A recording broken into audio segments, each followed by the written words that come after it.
So hey guys, welcome back to new drawing video. तो basically ये गांधी जी के sketch का थर्ड वीडियो होने वाला है। फर्स्ट वीडियो में आउटलाइन एंड बेसिक स्ट्रक्चर को ड्रॉ किया था एंड सेकेंड वीडियो में फिर ट्यूटोरियल पर काम किया था, जिसमें काफ़ी समय भी लग गया एंड वीडियो लंबी बन गई थी, जिसके कारण मुझे ये थर्ड वीडियो को बनाना पड़ा। तो थर्ड वीडियो बनाने के पीछे का रीज़न ये था, बट एक्चुअली में मैं अभी रियल टाइम फ्रेम पे वीडियो को अपलोड कर रहा हूँ एंड आप लोगों को बता रहा हूँ कि कितना समय लगता है ड्राइंग बनाने, एंड वो भी रियलिस्टिक ड्राइंग। तो आज के इस वीडियो में हम स्केच का बॉडी को ड्रॉ करेंगे एंड मैं कोशिश करूँगा कि इसमें बैकग्राउंड को भी ऐड कर दूँ, बट वो ड्राइंग बनाने के बाद पता चलेगा कि मैं बैकग्राउंड को ऐड कर रहा हूँ या नहीं कर रहा हूँ। तो चलो शुरू करते हैं। ओके गाइस, तो अभी मैं शुरू कर दिया हूँ एंड मैं अभी पूरा का पूरा फोकस बॉडी पे है मेरा, क्योंकि मुझे अभी सिर्फ और सिर्फ बॉडी को ड्रॉ करना है एंड बॉडी पर जो शॉल ओढ़े हुए हैं गांधी जी, उसे हमें बहुत ही बेटर के तरीके से ड्रॉ करना है। तो मेरा पूरा फोकस इस पे है कि मैं इसे सही तरीके से कैसे शेडिंग करूं एंड हाँ, मैं शेडिंग कर सकता हूँ यार, इतना भी तो, बस मुझे लाइट एंड डेप्थ पे काम करना है एंड मैंने इससे पहले भी काम कर दिया है लाइट एंड डेप्थ पे। अगर आप मेरा फेस ट्यूटोरियल वाला वीडियो नहीं देखे हैं इसका, तो इस स्केच का फेस ट्यूटोरियल वीडियो मैं डाल दिया हूँ, आप वहाँ पे जाकर देख सकते हैं एंड वो वीडियो आपको देखकर काफ़ी ही सीखने को मिलेगा, क्योंकि मैंने वहाँ पे सब कुछ आपको दिखाया है एंड विथ प्रूफ। तो हाँ, वहाँ पे सीखने को तो ज़रूर मिलेगा, बट मैं एक बात ये भी कह सकता हूँ कि अभी मैं इसमें किसी भी अदर पेंसिल का यूज़ नहीं किया हूँ, बस आउटलाइन को छोड़कर, एंड मैं बस आउटलाइन की पेंसिल एंड ब्रश का यूज करके इतना सारा स्केच को कंप्लीट किया है, क्योंकि मेरे पास इससे अदर पेंसिल कुछ और है ही नहीं। बेसिकली मेरे पास चारकोल पेंसिल है एंड आउटलाइन की पेंसिल है एंड नॉर्मल पेंसिल बस, और ब्रश टूल्स के रूप में रोल पेपर हो गया और भी 2-4 सामानें और होगी। बस मेरे पास इतना ही टूल्स है जिससे मैं रियलिस्टिक ड्राइंग को तैयार कर दिया हूँ एंड मैंने जैसा फेस बनाया है उससे तो ऐसा लग रहा है कि मैं इसका बॉडी भी बहुत नेक्स्ट लेवल रेडी करने वाला हूँ। बट अगर मेरे पास मोनो इरेजर होता, टॉम्बो मोनो इरेजर, तो मैं कुछ और ही नेक्स्ट लेवल बना देता, बट कोई बात नहीं गाइज, अभी मैं उसे बाइंग करने वाला हूँ। बट मैं रुका क्यों हूँ ये मुझे समझ नहीं आ रहा है, क्योंकि मुझे शॉप पे जाना है और उसे लेना है, तो मैं उसे ज़रूर बाइंग करूँगा और बहुत जल्दी बाइंग करूँगा।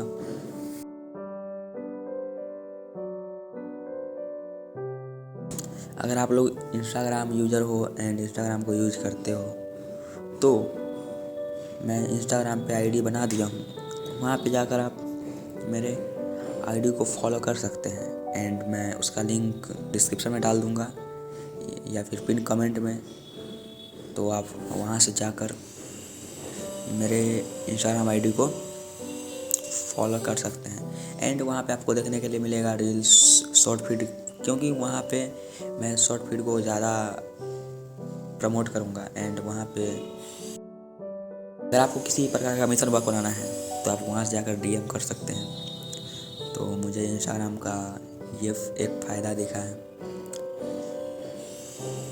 बट अगर आप लोग शॉर्ट वीडियो यूट्यूब पर ही देखना चाहते हैं तो मैं सेकेंड चैनल का भी लिंक डाल दूँगा और हाँ गाइज, अगर आप लोगों को फास्ट फॉरवर्ड वीडियो देखने में अच्छा लगता है तो फिर वो भी सेकेंड चैनल पे मिल जाएगा, तो आप वो चैनल को फॉलो कर सकते हैं एंड सब्सक्राइब कर सकते हैं।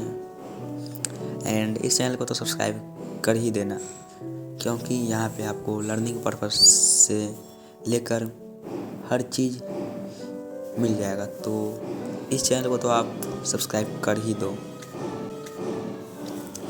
एंड बाहर की नॉइज़ को इग्नोर ही करना, क्योंकि बाहर की आवाज़ें जो आ रही होंगी वो थोड़ा सा कंस्ट्रक्शन का काम चल रहा है, तो इसके कारण आपको बाहर की नॉइज़ आ रही होगी, तो आप लोग उसको इग्नोर करना है एंड मेरी बातों पे ध्यान देना। तो बेसिकली अभी मैं सॉल को ड्रॉ कर रहा हूँ एंड इसमें मैं लाइनिंग पे पूरा परफेक्शन देख रहा हूँ, क्योंकि जैसे जैसे लाइनिंग दिया गया है मुझे उस पर ही शेडिंग करनी है। एंड आप लोग ये ध्यान रखना कि इस पर ब्रश का यूज़ करना, ब्रश टूल छोड़कर एंड अदर कोई चीज़ का अगर आप लोग यूज़ करते हैं तो शायद इतना अच्छा रिजल्ट ना आ सके, तो इसलिए आप लोग ब्रश का ही यूज करना है ज़्यादातर। एंड रेयरली केस में आप अदर चीज़ का यूज कर सकते हैं, जैसे कॉटन का हो गया फिर और भी अदर चीज़ का, बट ब्रश जो है वो काफ़ी बेटर रिजल्ट देता है अदर टूल्स के मामले में, तो मेरा सजेशन यही रहेगा। एंड अभी मैं इसमें तो बेसिकली सॉल को ड्रॉ करने के बाद हैंड को ड्रॉ करना है, तो ये वीडियो ज़्यादा लंबी तो नहीं बनने वाली है, बट हाँ ये वीडियो में आपको शेडिंग एंड ब्लेंडिंग सीखने को मिलेगा। एंड जैसे जैसे मैं हार्ट को फास्टली मूव कर रहा हूँ तो मुझे ये वीडियो जल्दी से कवर करना है। एंड ये इस ड्राइंग का 3rd वीडियो हो गया है, तो मुझे जल्दी से इस ड्राइंग को कंप्लीट करना है एंड मुझे नए ड्राइंग पे काम करना है। तो आप लोग ये कमेंट कर देना कि मैं नेक्स्ट किस चीज़ का ड्राइंग बनाऊँ।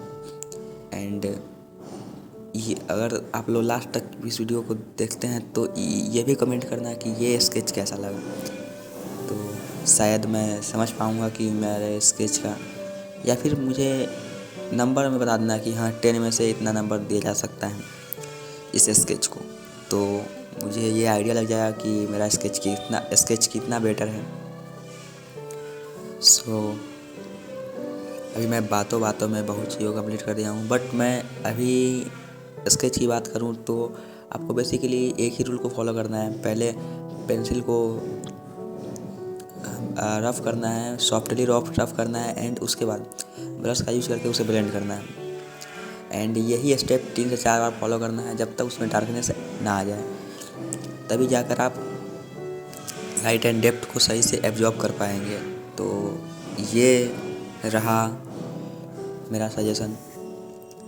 एंड चलो ये तो इधर से कंप्लीट लगभग हो चुका है, बट मुझे इसमें कई सारे काम और करने हैं। जैसे यहाँ पे मैं अभी पहले इसको मिटा लेता हूँ एंड यहाँ पे कुछ ज़्यादा निकल गया था पार्ट, एंड यहाँ पे थोड़ा सा शैडो को क्रिएट करना है, तो मैं सबसे पहले इस पार्ट को शैडो को क्रिएट कर देता हूँ। एंड मैं ब्रश का यूज करके सबसे पहले इसके अच्छे तरीके से मर्ज कर देता हूँ। एंड ये आपको सीखना पड़ेगा गाइस, क्योंकि जब तक आप किसी चीज़ को सही तरीके से मर्ज नहीं कर पाएंगे, किसी कलर को एक कलर से दूसरे कलर में मर्ज नहीं करेंगे तो वो नहीं हो पाएगा। तो सेम होता है यहाँ पे भी, लाइट एंड डेप्थ को अच्छे तरीके से दिखाना पड़ता है, तभी जाकर आप किसी भी रियलिस्टिक ड्राइंग को दिखा पाओगे, वरना फिर वो ड्राइंग रियलिस्टिक नहीं नज़र आएगा। तो इतना काम तो आपको करना पड़ेगा अगर आप ड्राइंग बनाते हैं तो बेसिकली मैं इतना काम करने के बाद मैं इसमें बैकग्राउंड भी ऐड करने वाला हूँ। एंड बैकग्राउंड ऐड करने के बाद मैं इसको काफ़ी ही कूल बना दूँगा। कूल बोले तो बहुत ही नेक्स्ट लेवल, क्योंकि अभी इसमें बैकग्राउंड ऐड नहीं है एंड इसमें ग्रिड को अभी इरेज करना है। तो आपको ये स्केच अभी नॉर्मल लग रहा होगा, बट नॉर्मल नहीं, बट ठीक है, नॉर्मल ही नज़र आ रहा होगा। तो इसको मैं अच्छे तरीके से पहले शैडो को क्रिएट कर देता हूँ। एंड गाइस, अगर आप लोग इसका आउटलाइन वाले वीडियो नहीं देखे हैं तो वो जाकर ज़रूर देखो, आउटलाइन वाले या फिर फेस ट्यूटोरियल का वीडियो, क्योंकि वहाँ से आपको बहुत कुछ सीखने को मिलेगा। एंड स्केच का सबसे बड़ा पार्ट जो होता है वो आउटलाइन एंड बेसिक स्ट्रक्चर ही होता है, क्योंकि फर्स्ट पार्ट अगर आप लोग सही से कंप्लीट नहीं कर पाओगे तो शायद वो सेकेंड पार्ट भी सही से कंप्लीट नहीं कर पाओगे। तो ये होता है स्टेप। एंड फर्स्ट अगर मैं आउटलाइन की बात करूँ तो आउटलाइन वो चीज़ होती है जैसे किसी भी बॉडी का स्ट्रक्चर हड्डी होता है, उसी तरीक़ा से हड्डी बोले या कंकाल बोले, उसी तरीक़ा से ड्राइंग का कंकाल होता है आउटलाइन। आउटलाइन आप किस तरीके से दिखाते हैं वही एब्जॉर्ब करता है फिर, एंड उसी को आप लोग रियलिस्टिक लाने के लिए उस पर शेडिंग करते हैं, ब्लेंडिंग करते हैं, या फिर शैडो क्रिएट करते हैं, या फिर लाइट एंड डेप्थ को दिखाते हैं। तो ये रियलिस्टिक नज़र आता है। बट अगर आप लोगों का आउटलाइन सही नहीं होगा तो कैसे फिर उस चीज़ को एब्जॉर्ब करेंगे। तो आउटलाइन बहुत ज़रूरी होता है, जिससे आपको ये पता चल पाता है कि मैं कितने एरिया में इसे ड्रॉ करने वाला हूँ। सो बेसिकली आपको आउटलाइन की वीडियो देखनी चाहिए।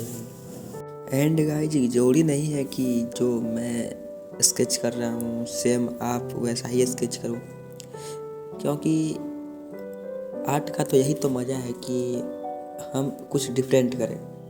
एंड डिफरेंट में अलग हो सकता है कुछ। एंड अगर मैं कुछ कहूँ एग्जाम्पल फॉर, तो जैसे कि मैं किसी नेचर का इमेज ड्रॉ कर लिया, या फिर किसी बोले तो एनिमल का स्केच ड्रॉ कर लिया, या फिर किसी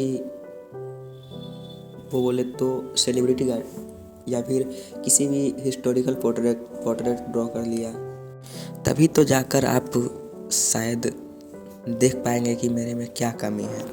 एंड स्केच या फिर ड्राइंग जो है वो डेली प्रैक्टिस करने की चीज़ है। अगर आप कभी भी बैठे हैं तो आप स्केच बना सकते हैं, या किसी भी चीज़ का जो सामने दिखे, कोई भी वस्तु हो, किसी भी आकार का हो, तो उसे आप ड्रॉ कर लिए तो कहीं ना कहीं आप एक अच्छे आर्टिस्ट बन चुके हैं। सो मेरा कहना ये है कि आप कुछ भी डिफरेंट ड्रॉ करो, ज़रूरी नहीं है कि हाँ रियलिस्टिक ही ड्रॉ करना है। बट कितने आर्टिस्टों को ये आर्टिस्ट रियलिस्टिक तब ड्रॉ करता है जब उसे हाँ कहीं पे कंपटीशन हो, या फिर उसे ज़्यादा से ज़्यादा मार्क्स लाना हो ताकि मेरा आर्ट सबसे ऊपर। तो यहाँ पे बट अगर आप लोग ऐसे ड्रॉ कर रहे हैं तो मेरा मानना है कि कुछ भी ड्रॉ करो, जो मन में आए, दिल चाहे वो ड्रॉ करो। सो मैं बस इतना ही कहना चाहता है कि आप लोग ड्राइंग जो आए वो करो, ज़रूरी नहीं है कि ये करना है या वो करना है।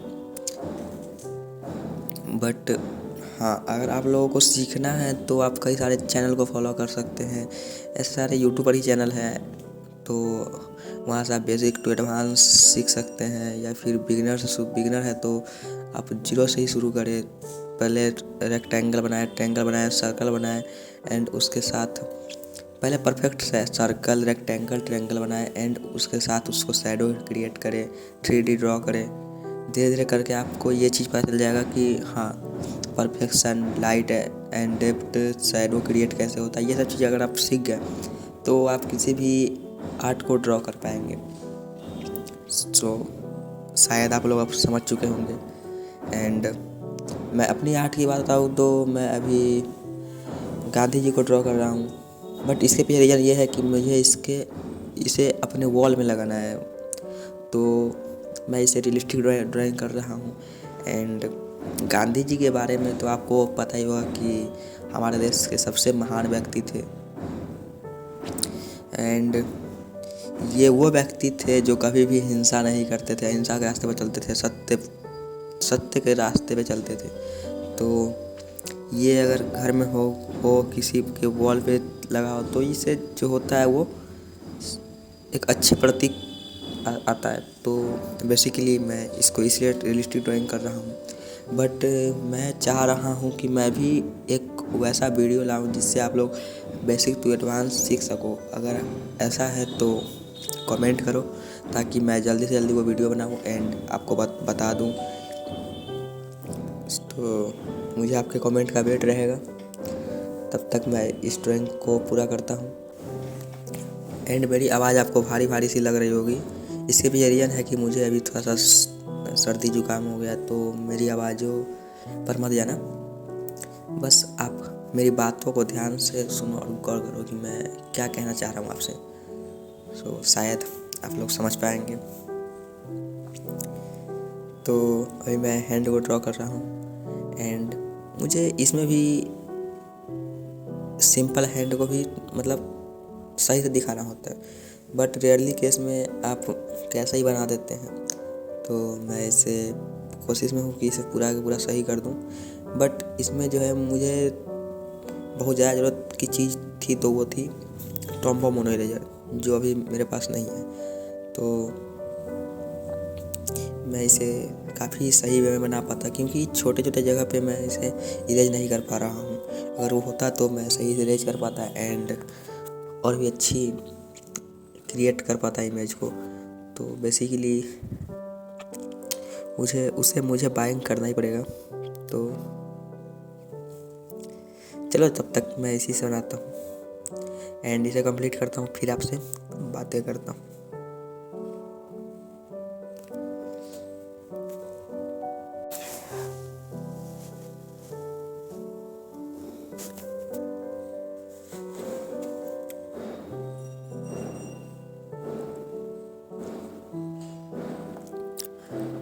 ऑल राइट गाइज, तो अभी मैं थोड़ा सा इसे कर दिया हूँ एंड अब मुझे जल्दी से बैकग्राउंड पे भी काम करना है, क्योंकि बैकग्राउंड बहुत ज़रूरी है इस इमेज को परफेक्शन के लिए। एंड मैं बैकग्राउंड में पहले बता दूं कि मैं इसमें कोयला का यूज करूँगा। कोल पाउडर जानते हैं, तो मैं कोल पाउडर का यूज करने वाला हूँ एंड वो एक बार में ही अच्छी खासी डार्कनेस दे देगा। तो इसीलिए मैं कोल पाउडर का यूज करने वाला हूँ। बट अगर आपके पास कोल पाउडर नहीं है तो आप आउटलाइन की पेंसिल यूज कर सकते हैं 10B।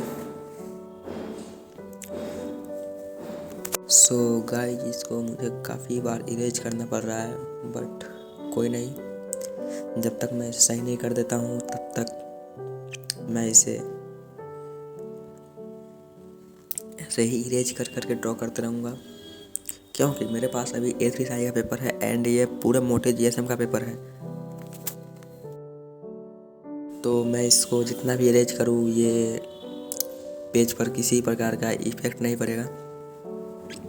एंड अगर आप लोग प्रैक्टिस करते हैं तो आप A4 साइज का पेपर यूज कर कीजिए, जिसमें जेरॉक्स पेपर आता है।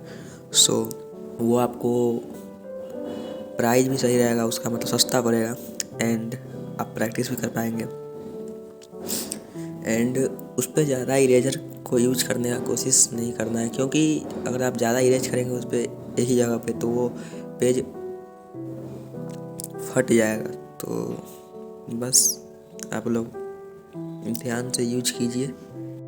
एंड गाइज, अब आप लोगों को ये स्केच परफेक्ट दिखने लगा होगा, क्योंकि अब इसमें बस थोड़ा मोड़ा काम ही बाकी है, बाकी हमने पूरा काम कर दिया है। एंड छोटी मोटी कामों को ध्यान में देते हुए मैं इस पर पूरा फोकस के साथ पहले इसको कंप्लीट कर देता हूँ, फिर जाकर मैं बैकग्राउंड पे काम करूँगा। सो पहले इसको कंप्लीट कर देता हूँ, फिर आपसे बातें करता हूँ।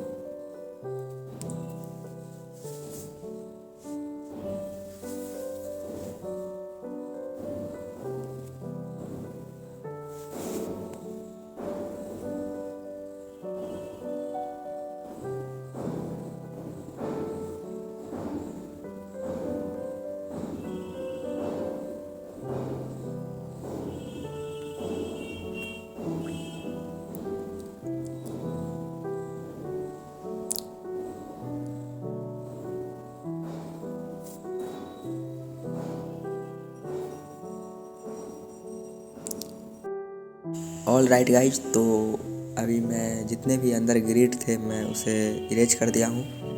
एंड अब शायद आपको ये इमेज में सारे छोटे छोटे पार्टिकल जो रहना था वो अब उसे जो नहीं रहना था उसको मिटा चुके हैं। तो अब बाहर को काम को करना है एंड मुझे दूसरे हैंड को भी ड्रॉ करना है। तो अब आपको शायद स्केच लग रहा होगा कि रियलिस्टिक वे में नज़र आ रहा होगा। तो अगर आ रहा हो को तो एक कमेंट ज़रूर करना, क्योंकि काफ़ी मेहनत और मशक्क़त के बाद मैं इसे कंप्लीट कर दिया हूँ। एंड बस थोड़ा मोड़ा काम बाकी है जिसे मैं अब बचे टाइमों में ख़त्म कर दूँगा। एंड अब शायद मेरा मेन फोकस है वो है बैकग्राउंड। मैं बैकग्राउंड को कैसे ड्रॉ करूँगा एंड मैं उसे कैसे शेडिंग करूँ कि वो काफ़ी अच्छी तरह से दिखे इमेज। तो ये है मेरा मेन फोकस। पर उससे पहले मैं अंदर की स्केच में जो कमी है उसको पूरा कर देता हूँ एंड फिर बैकग्राउंड की तरफ चलेंगे। सो अभी मैं दूसरे हाथ जो है मैं उसको ड्रॉ करूँगा एंड उसको ड्रॉ करने के बाद भी बातें करते हैं। सबसे पहले मैं उसे ड्रॉ कर लेता हूँ, फिर आपसे बातें करता हूँ।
सो गाइज अभी मैं इतना कंप्लीट कर दिया हूँ एंड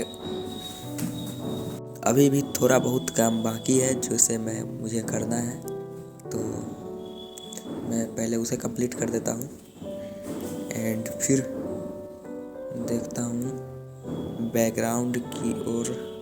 सो बेसिकली पहले मैं इरेज कर लेता हूँ जहाँ जहाँ मुझे इरेज करना है। सो मुझे अंदर की जो भी कमियां हैं उसको मुझे दिखाने के बाद मैं चारकोल को आपको इसी तरीके से कोल पाउडर को घस लेना है एंड फिर ब्रश का यूज करके उसमें उसको फैला देना है। एंड फैलाने के वक्त आपको ध्यान रखना है कि बहुत ही सॉफ्टली फैलाना है। एंड चारकोल पाउडर बहुत मोटा होता है तो आपको ब्लेंडिंग के वक्त थोड़ी सी सॉफ्टली करना पड़ेगा, क्योंकि ये जो होता है इसमें अगर आप किसी भी पाउडर वाउडर का यूज करते हैं तो वो अलग ही होने लगेगा। अगर आप कभी यूज नहीं किए तो यूज करके देख लेना बस। लेकिन बस मैं इतना कहना चाहता हूँ कि आप ब्रश का यूज ज़्यादा से ज़्यादा करना, क्योंकि ब्रश जो होता है वो काफ़ी अच्छी एंड बेटर रिजल्ट देता है। सो बस मेरा तो इतना ही कहना होगा।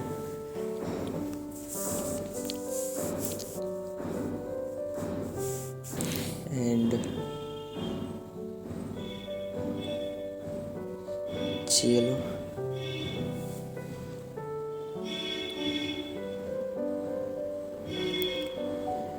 तो अभी मैं चारकोल को अच्छी तरीके से घस लेता हूँ एंड उसके बाद आपको मैं बताता हूँ कि मैं इस बैकग्राउंड को किस तरीके से दिखाने वाला हूँ।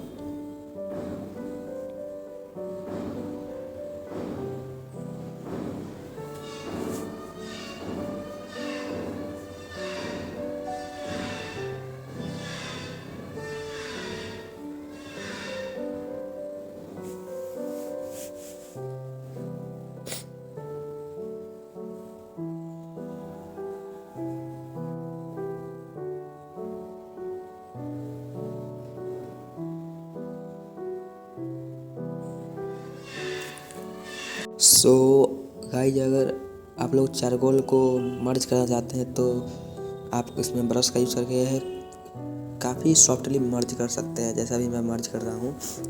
एंड इसमें दोनों थीम जो है, अभी मैं जो पहले जो थीम डाला हुआ है एंड ये दोनों को मिक्स करने के लिए आप ब्रश का यूज़ करें। एंड मैं इधर की पार्ट को पहले कवर कर देता हूँ एंड अभी मैं मोबाइल को रोटेट कर दिया हूँ क्योंकि पूरा पेपर कैमरे में नहीं आ रहा था, तो मैंने मोबाइल को रोटेट करके अभी आप लोगों को दिखा रहा हूँ इस साइड की ओर। तो बेसिकली जैसे जैसे बैकग्राउंड में मुझे करना है मैं उस तरीके से कर रहा हूँ। एंड गाइज, अभी तक मैं इतने सारे टाइम इन्वेस्ट करने के बाद बहुत ही नेक्स्ट लेवल स्केच को रेडी कर दिया हूँ एंड अब पूरा फोकस मेरा बैकग्राउंड पे है। तो जब तक हम बैकग्राउंड को एक अच्छी वाइब्स नहीं देते हैं, बैकग्राउंड को एक अच्छी लुक नहीं देते हैं, तब तक ड्राइंग इफ़ेक्टिव नहीं दिखता है। तो अगर ड्राइंग को सही तरीके से दिखाना है तो बैकग्राउंड काफ़ी इम्पोर्टेंट होता है। एंड बेसिकली जैसे हम 3D को एक रियलिस्टिक वे में दिखाने के लिए 3D किसी भी स्केच को 3D बनाते हैं, सो सेम यहाँ पर भी सेम तरीके से करना पड़ता है। अगर आप बैकग्राउंड देते हैं तो आपका ड्राइंग या फिर स्केच निखर के आएगा। तो इतना काम करना रहता है एंड इसके बाद आपको ये सब चीज़ें का पता चल जाएगा कि हाँ मैं किस तरीके का बैकग्राउंड देने वाला हूँ। एंड वैसे भी कोई कलर का बैकग्राउंड तो होने वाला है नहीं, ब्लैक एंड वाइट होने वाला है जिसमें मैं चारकोल का यूज़ किया हूँ एंड अभी बेसिकली मैं पेंसिल का यूज़ करूँगा। सो देखते हैं मैं इसे कितने देर में कंप्लीट कर पाता हूँ। एंड पहले मैं इस सेकेंड हैंड को ड्रॉ कर लेता हूँ, उसके बाद मैं फिर बैकग्राउंड पे काम करता हूँ। सो आपने मुझे पूरे ही ड्राइंग में देखा होगा कि मैं ज़्यादा से ज़्यादा पेंसिल और ब्रश का यूज़ कर रहा हूँ, अदर टूल्स का मैं इस्तेमाल कम कर रहा हूँ। सो इसलिए कि मैं अदर टूल्स का इस्तेमाल करने पर ब्लेंडिंग या फिर शेडिंग उतनी अच्छी नहीं आती है, तो आप यही टूल का इस्तेमाल कर सकते हैं एंड ये काफ़ी बेहतर होने वाला है। तो बस एंड ये वीडियो काफ़ी ही लंबा हो चुका है एंड मुझे ऐसा लगता है कि इसमें भी लगभग आधे घंटे लग चुके हैं इस ड्राइंग को कंप्लीट करने के लिए। एंड जो भी टाइम लगा है वो सिर्फ शेडिंग में लगा है। तो शेडिंग ड्राइंग के लिए काफ़ी मायने रखता है। अगर आप शेडिंग को जितना अच्छा करते हैं वो उतना ही अच्छा रिजल्ट देता है। तो आप शेडिंग एंड ब्लेंडिंग पे पूरा फोकस करें एंड वीडियो को आप लोग लाइक कर देना एंड स्केच को कमेंट में डालना कि ये स्केच कैसा रहा आप सबके लिए एंड नेक्स्ट ड्राइंग क्या बनाना चाहिए ये भी कमेंट कर देना। एंड मैं ये सबको कंप्लीट करने के बाद आप लोगों से मिलता हूँ।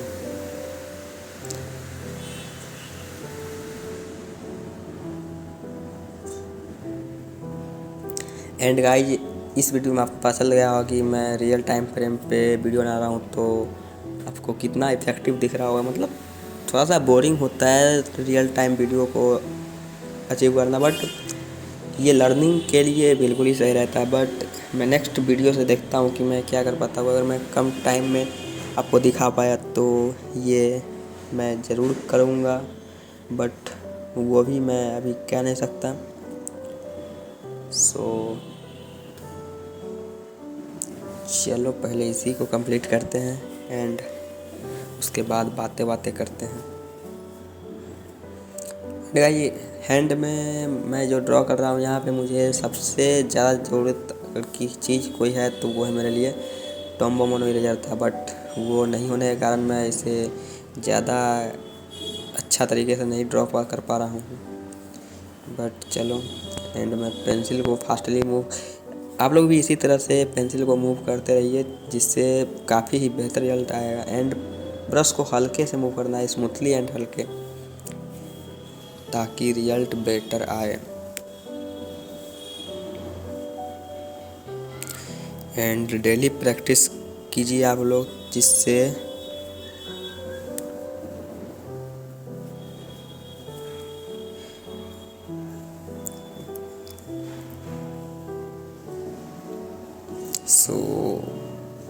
मैं इतना कंप्लीट कर चुका हूँ एंड मैं इस साइड का बैकग्राउंड कंप्लीट करने वाला हूँ।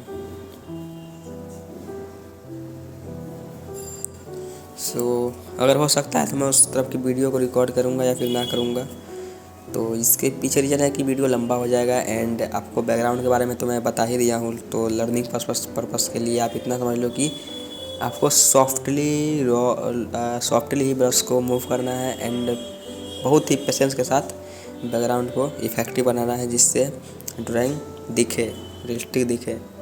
तो इतना काम करने के बाद ही आप लोग इस ड्राइंग को रेडी कर पाएंगे। तो उम्मीद है कि आप लोग ये इतनी चीज़ें सीखे होंगे, एंड नहीं सीखे हैं तो वीडियो को दोबारा देख लेना फिर।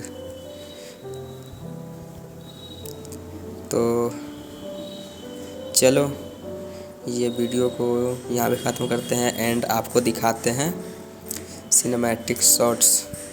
तो इसी तरह आप लोग डे बाई डे प्रैक्टिस करते रहिए, अपने पेंसिल को सुपरस्टार बनाते रहिए।